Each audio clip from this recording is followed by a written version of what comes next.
Racist cop drags black woman until her coded phrase unlocks an operation that's been following him silently. Hello, everyone. Before we begin today's story, I have a small favor to ask. Please hit subscribe and turn on the notification bell so you never miss our channel's new videos. It's quick, free, and the best way to support us in bringing you more dramatic stories. Your support means the world to us. Where are you watching from? Drop your city or country in the comments below. Thank you very much. Now, let's return to our main character. Daniel Hargrove had spent 12 years wearing the same uniform, the same badge, and the same expression that told people not to ask questions. He moved through his patrol like someone who believed the street belonged to him. Every sidewalk a reminder of authority earned by repetition rather than reflection. That afternoon, the air felt ordinary, the kind of quiet that convinces a man nothing unexpected will happen. And that was exactly why Daniel didn't slow down when he saw Naomi Carter.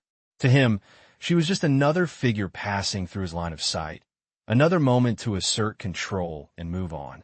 Naomi stood out only in her stillness, the way she didn't rush, didn't flinch, didn't lower her eyes when he approached. Daniel spoke first, his tone clipped and rehearsed, and when she didn't respond the way he expected, irritation crept into his voice. He guided her forward with an urgency that drew attention, not because it was necessary, but because it felt familiar to him, like a script he had performed too many times to count.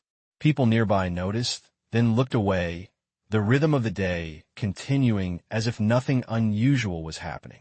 Naomi's face remained composed, her breathing measured, her gaze steady on a point just beyond Daniel's shoulder, as though she were listening to something no one else could hear. Daniel mistook her calm for compliance, for fear, for the quiet surrender he believed always came eventually. He talked as they moved, filling the space with assumptions and impatience, never asking a real question, never waiting for an answer. To him, the moment was already resolved. But Naomi carried herself with a different kind of certainty, the kind that doesn't announce itself, the kind that waits. She had learned long ago that reactions could be misleading, that power didn't always arrive with noise or force, and that silence could be a shield as much as a signal. As Daniel continued, convinced the situation was under control, Naomi finally spoke, her voice low, even, and precise. It wasn't a plea or a protest. It was a short phrase, delivered without emphasis, almost casual, as if she were commenting on the weather. Daniel barely registered the words, offering a dismissive smile that suggested he thought he'd won. What he couldn't see was how that phrase moved through invisible channels, how it aligned with records already written, with eyes already watching, with a process that had been unfolding long before this street, this moment, or his decision to intervene. Around them, the city remained unchanged, cars passing, doors opening and closing, life proceeding uninterrupted. Daniel felt certain that by the end of the hour, this would be nothing more than another entry in a routine day.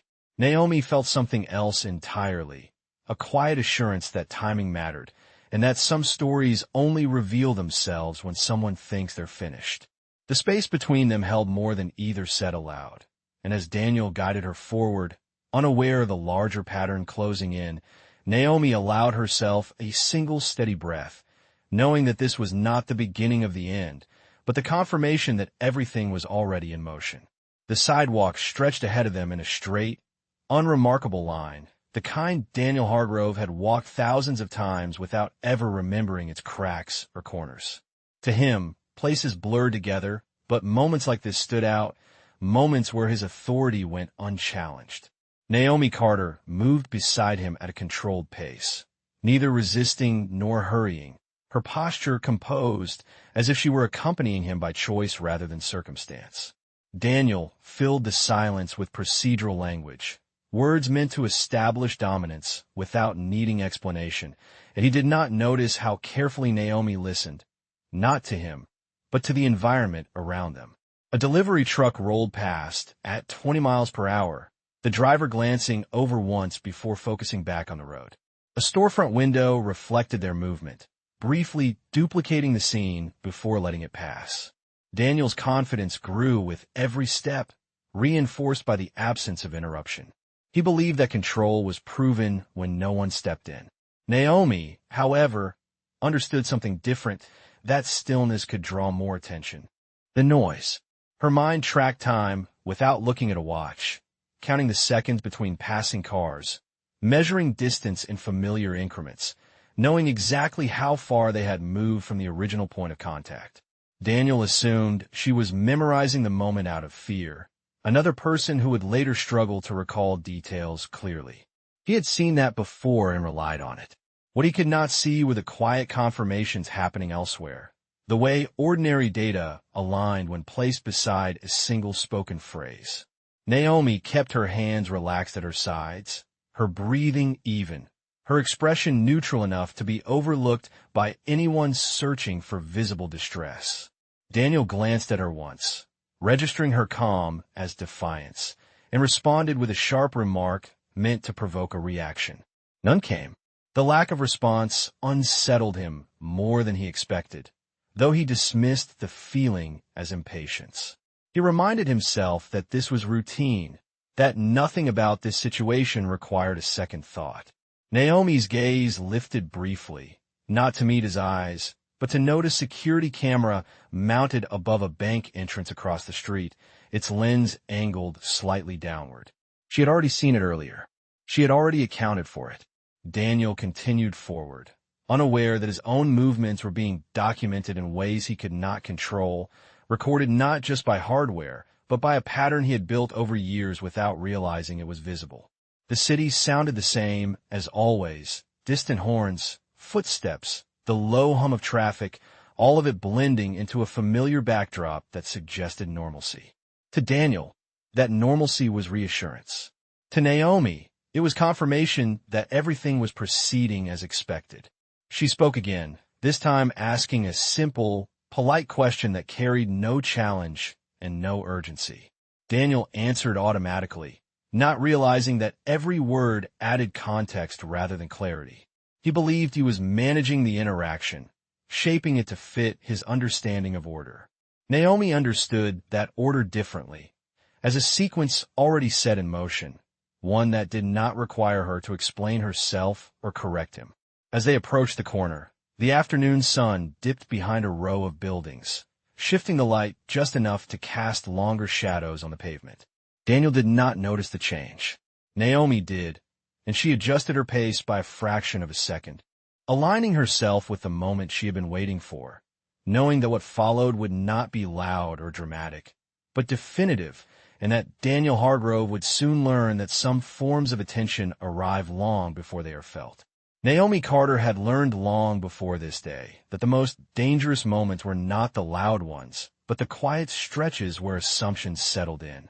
As they reached the corner, Daniel Hargrove slowed just enough to check the crosswalk signal, his posture relaxed, his attention divided between routine and habit.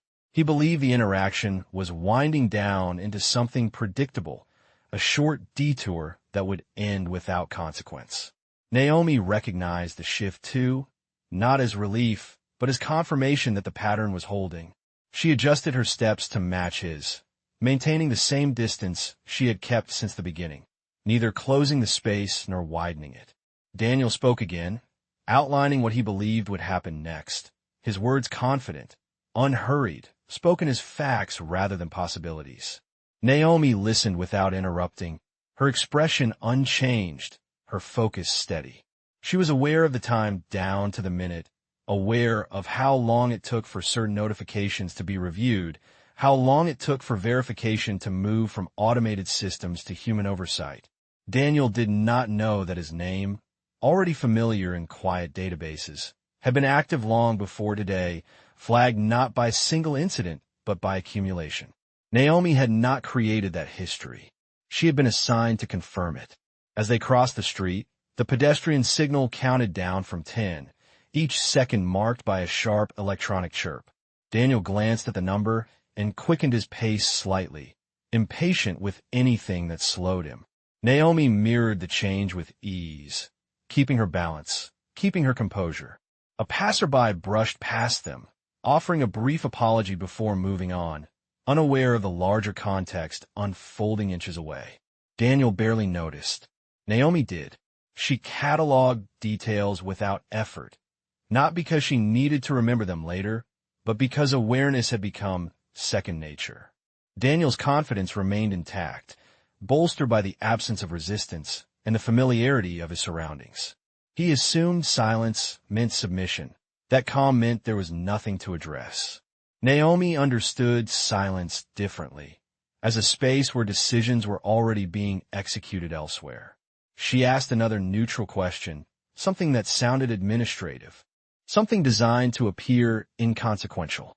Daniel answered again, his tone edged with impatience, revealing more through certainty than he would have through explanation.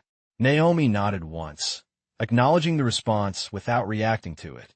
The city continued to move around them, ordinary and unconcerned, a setting that made everything appear smaller than it was. Daniel relied on that illusion. He had always relied on it.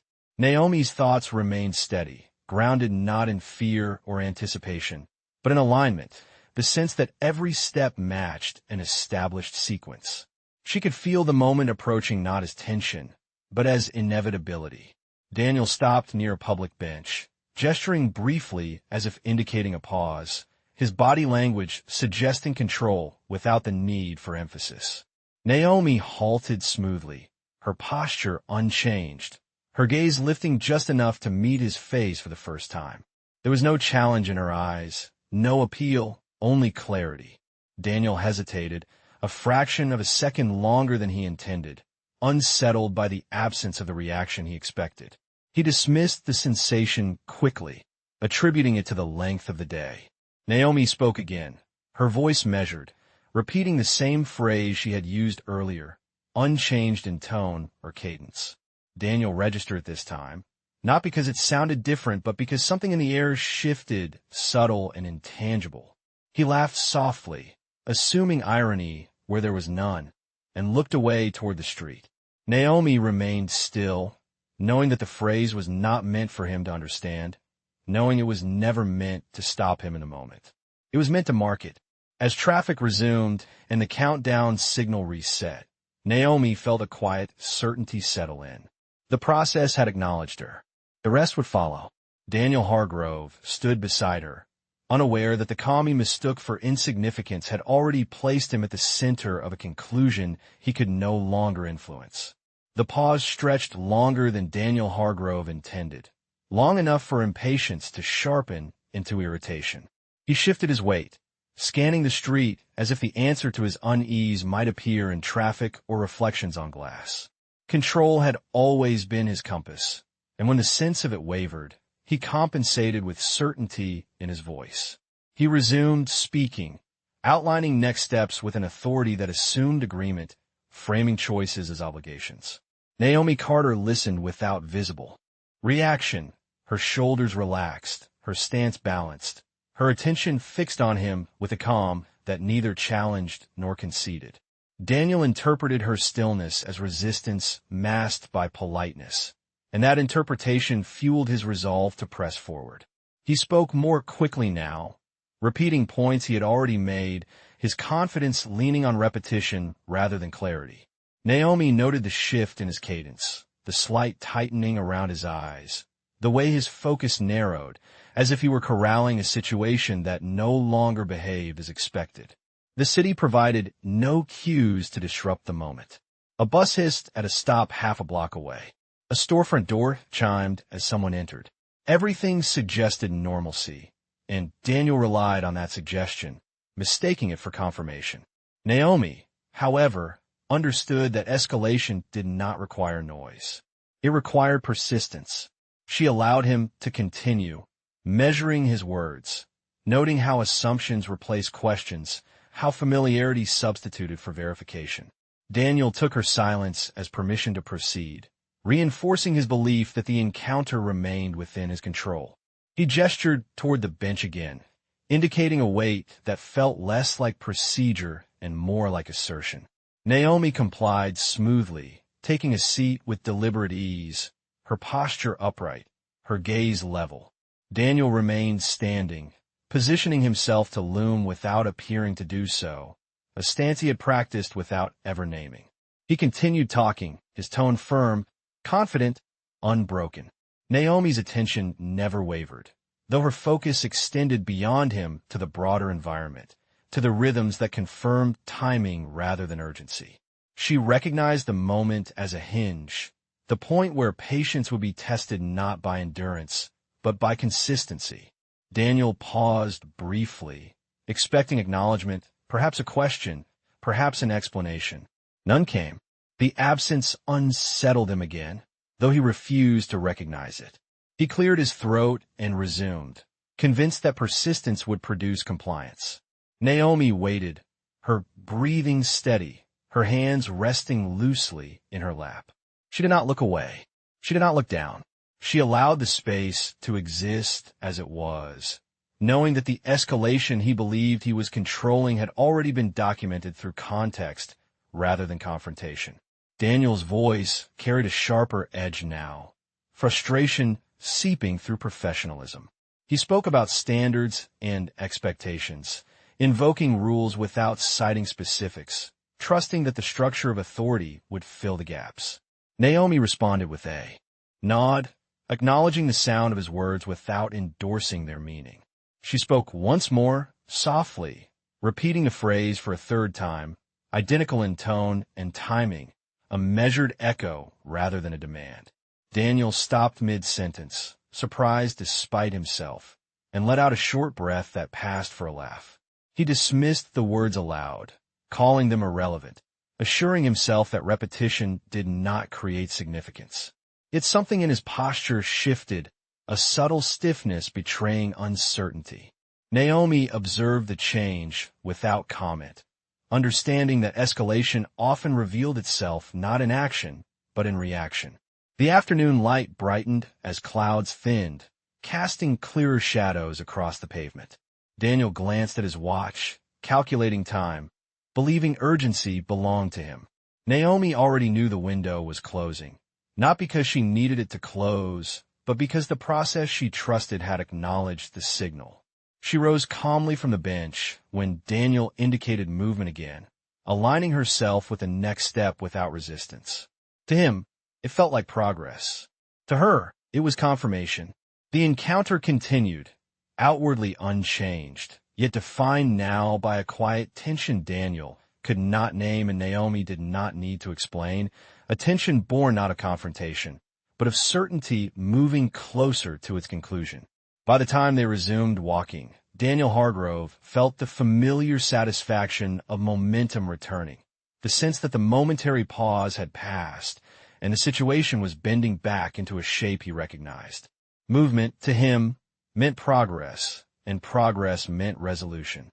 He spoke again with renewed firmness, describing what he believed would follow, his words framed as inevitabilities rather than options. Naomi Carter walked beside him, her pace unhurried, her attention steady, as if each step were exactly where she intended to be. She no longer needed to observe for confirmation. That part was complete. Now she simply remained present, allowing the process to continue without interference. Daniel glanced around more often than before, scanning faces, storefronts, passing vehicles, an unconscious habit surfacing as a subtle unease he refused to acknowledge. Nothing appeared out of place. That absence reassured him. Naomi understood that the most effective operations rarely announce themselves through visible change. She measured time internally, aware that responses unfolded in layers, not all at once. Daniel filled the silence again, repeating established phrases, reinforcing his authority through tone rather than substance. Naomi nodded, occasionally, not in agreement, but in acknowledgement, letting him hear his own certainty echoed back as emptiness. They passed a row of parked cars, sunlight reflecting sharply off windshields, briefly obscuring reflections before clearing again. Daniel adjusted his position instinctively, as though the glare itself were intrusive. Naomi noted the adjustment, another small data point, another confirmation of how closely behavior aligned with pressure even when the source of that pressure was invisible. Daniel's voice tightened as he emphasized compliance, the word carrying weight for him, reassurance that systems still responded as expected. Naomi listened, her expression neutral, her posture unchanged. She did not need to challenge him. She did not need to correct him. His understanding no longer mattered. What mattered was that he continued to act exactly as anticipated. As they approached the edge of the block, Daniel slowed again, checking his surroundings with more care this time, his movements precise, controlled. He spoke less, allowing silence to stretch, testing whether it would prompt a reaction. Naomi remained composed, her calm unbroken, her gaze forward. The absence of reaction unsettled him again, though he masked it quickly with a practiced professionalism.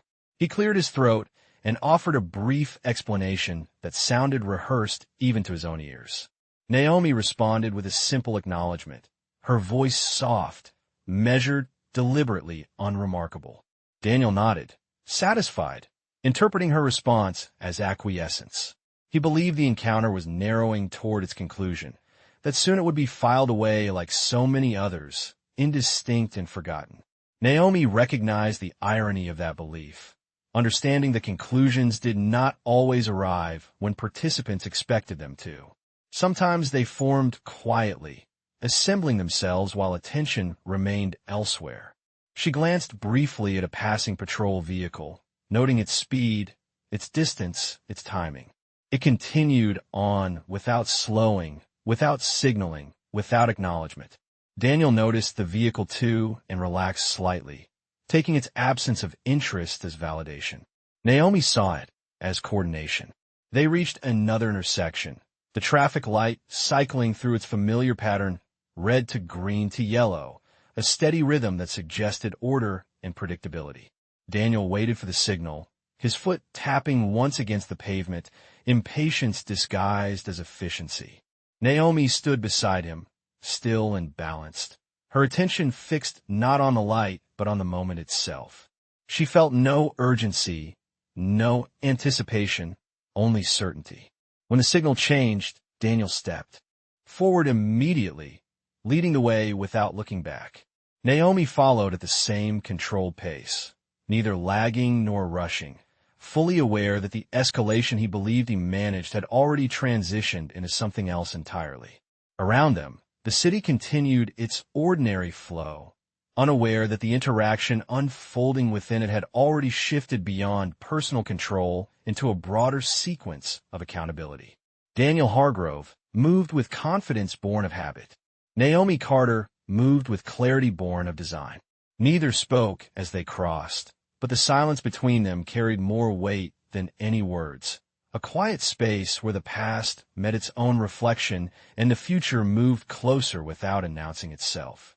What Daniel Hargrove did not realize as they reached the far side of the intersection was that the rhythm he trusted had already changed. The city still moved the same way, but the attention surrounding him had shifted from passive to deliberate. Naomi Carter sensed the transition not as tension, but as alignment, the quiet moment when separate threads began to pull together. Daniel continued speaking, though less than before, his confidence now resting on brevity, as if fewer words might restore certainty. He adjusted his jacket, straightened his posture, and glanced at his reflection in a darkened window, reassured by the familiar image looking back at him. Naomi walked beside him, her steps even, her gaze forward, her presence intentionally unremarkable. This phase did not require explanation or action. It required consistency. Daniel checked his phone briefly, scrolling without purpose, more out of habit than need, and felt a faint irritation when no new messages appeared. He dismissed it as coincidence. Naomi understood the delay differently, knowing that verification always preceded communication, that silence often meant work was being done thoroughly rather than quickly. They passed beneath an overpass where sound changed, traffic noise echoing briefly before opening back into daylight. Daniel spoke again, his tone returning to instruction, outlining what he believed would happen next, his assumptions framed as conclusions. Naomi listened, neither agreeing nor correcting, allowing his narrative to stand as it was. She had no reason to interrupt. Daniel paused, waiting for acknowledgement, and received only her calm attention.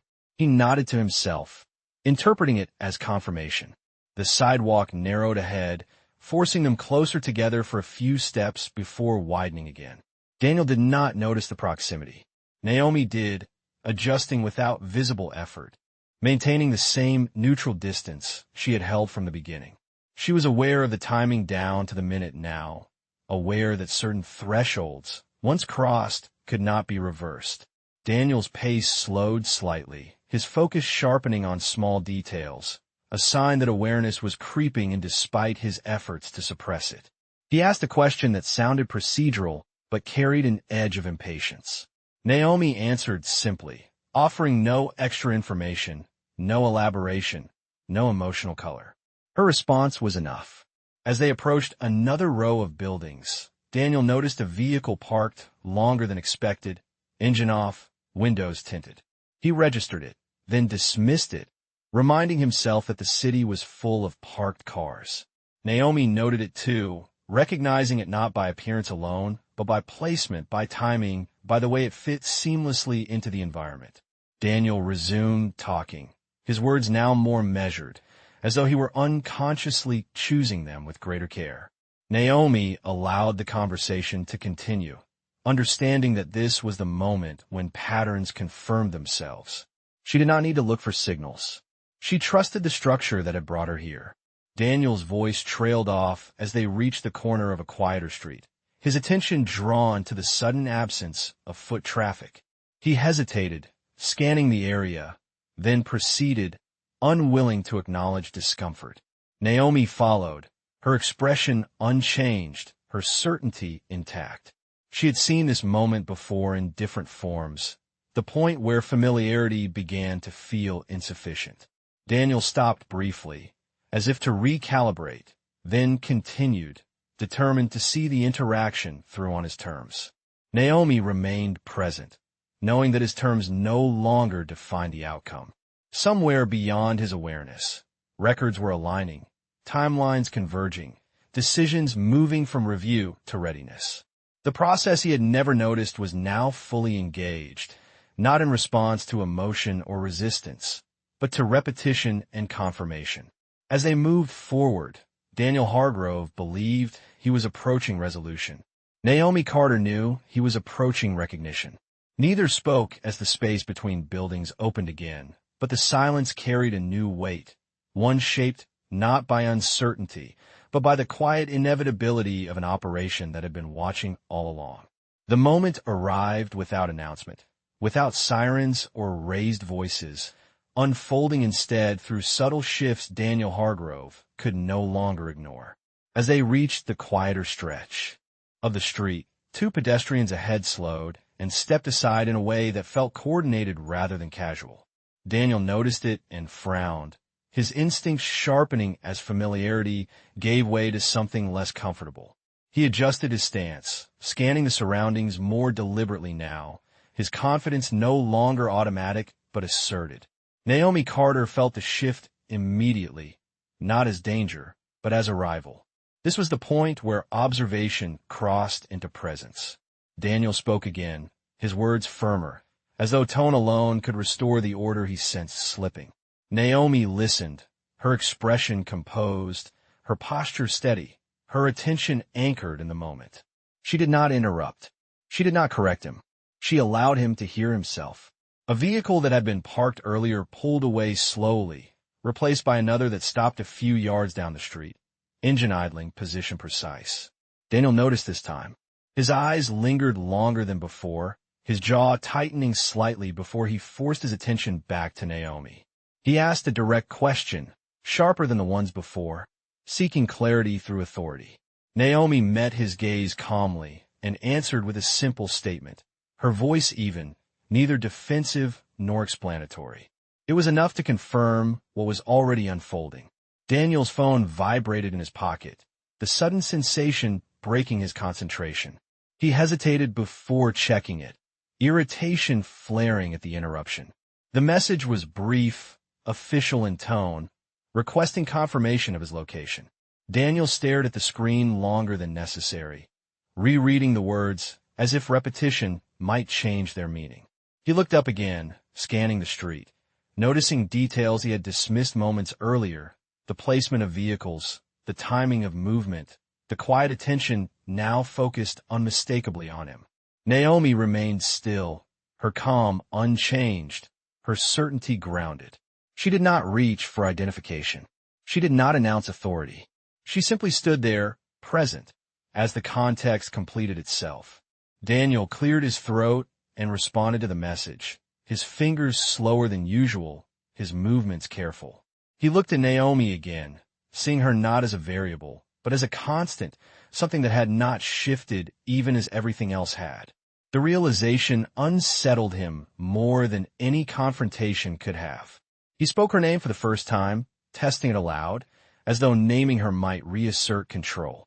Naomi acknowledged it with a nod, her expression neutral. Another message arrived, this one instructing rather than requesting. Daniel's posture changed, shoulders squaring reflexively, his authority instinctively bracing against something larger than himself. He looked around again, noticing now how ordinary the scene still appeared to anyone passing by, how little drama marked the transition. Naomi recognized the significance of that normalcy. This was how accountability worked best, quietly, methodically, without spectacle. Daniel took a step back without realizing it, creating space where he had once closed it. His voice lowered as he spoke, not out of respect, but out of uncertainty. Naomi responded with the same measured tone she had maintained from the beginning, repeating the phrase one final time, not as a signal now, but as closure. Daniel felt the meaning settle at last, not through explanation, but through context. He understood that the encounter had never been about persuasion or resistance, that it had been about confirmation. The operation had not begun here. It had simply revealed itself.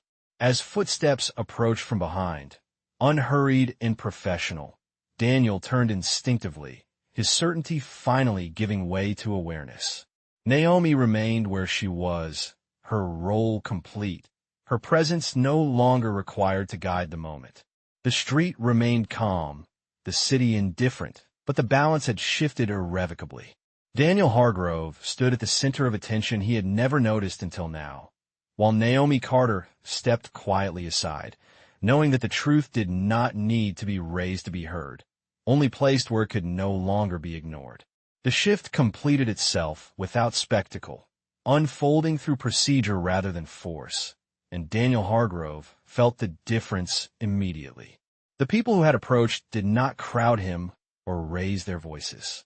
They stood at a respectful distance, their presence calm, deliberate, and unmistakably official. Daniel listened as credentials were exchanged in low, measured tones, words chosen for precision rather than intimidation. Each sentence reduced the space where his assumptions had once lived. Naomi Carter observed quietly from where she stood, no longer central to the interaction, yet still fully aware of its shape. She recognized the language being used, the careful phrasing that signaled transition from observation to accountability. Daniel's role in the conversation diminished with every clarification, not because he was silenced, but because the structure around him no longer required his interpretation. He attempted to explain himself, once his words organized, practiced, confident in isolation. The response he received was not confrontation, but documentation, references to timelines, to reviews already completed, to steps already approved. Daniel felt his certainty drain away as he realized the discussion was not about what had just happened, but about what had been happening for a long time. Naomi noted how his posture softened, not in defeat, but in recognition, the moment when familiarity no longer provided protection.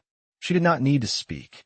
Her part in this phase was simply to remain present, a witness to the outcome rather than its architect. Daniel's phone vibrated again, this time with instructions that left no room for interpretation. He read them slowly, his expression shifting from irritation to focus, then finally to acceptance.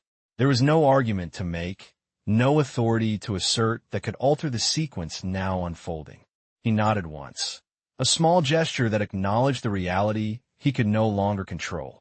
Naomi watched as the conversation moved away from her entirely, redirected toward processes and next steps that did not require her involvement. This was how the operation concluded its visible phase, not with drama, but with order restored through clarity. Daniel was asked to step aside, not abruptly, not publicly, but with the quiet professionalism reserved for transitions that mattered. He complied, his movements careful, his awareness sharpened by the understanding that he was now subject to the same scrutiny he had once applied without reflection. Naomi took a measured breath, feeling the weight of completion settle in. She did not feel triumph or satisfaction, only balance. The city around them continued as it always had, pedestrians passing, traffic moving, unaware that anything significant had occurred. That normalcy mattered. It meant the process had worked as intended. Daniel stood a short distance away, answering questions calmly now, his voice stripped of assumption, his attention focused inward rather than outward. Naomi noticed how quickly certainty could change when context was no longer selective. She gathered her belongings, preparing to leave, her presence no longer required to anchor the moment. Before she stepped away, Daniel looked toward her once more, not with accusation or resentment, but with a question he did not ask aloud. Naomi met his gaze briefly, offering no explanation, no validation, no judgment. None were necessary. The truth had already done its work. She turned and walked back toward the busier street, merging seamlessly into the flow of the city. Behind her, Daniel remained engaged in a process that would continue without her, one that no longer depended on her voice or restraint.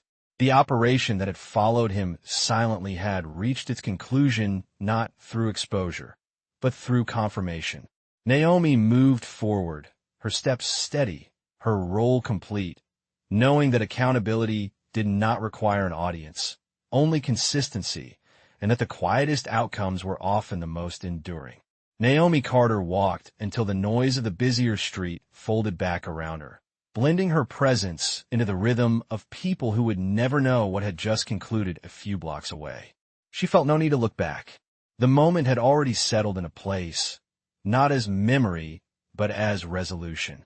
The city accepted her without pause, a storefront bell chiming as someone passed, a crosswalk signal clicking steadily from red to green, ordinary sounds that confirmed continuity. She adjusted her pace to match the flow, allowing herself the quiet assurance that comes when intention and outcome align.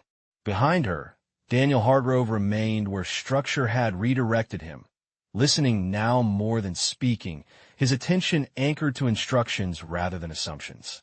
The uniform that once felt like certainty now felt like responsibility, heavier not because of consequence, but because of clarity.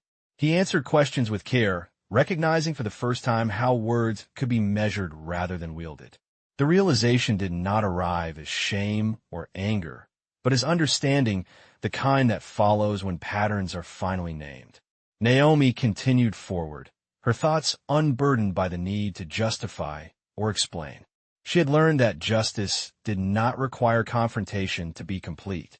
It required patience, documentation, and the courage to let systems work without interference.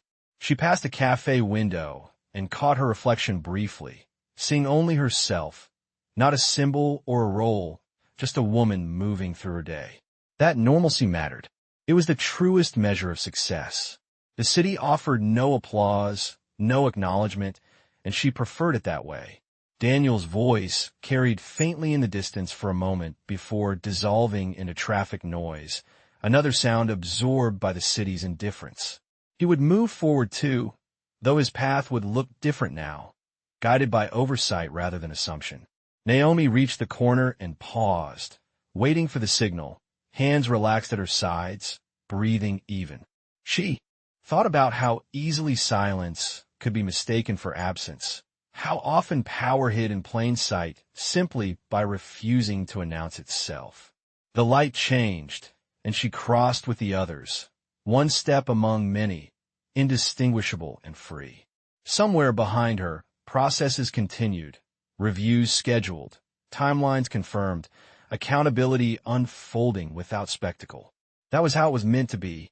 Naomi did not carry the story with her as weight.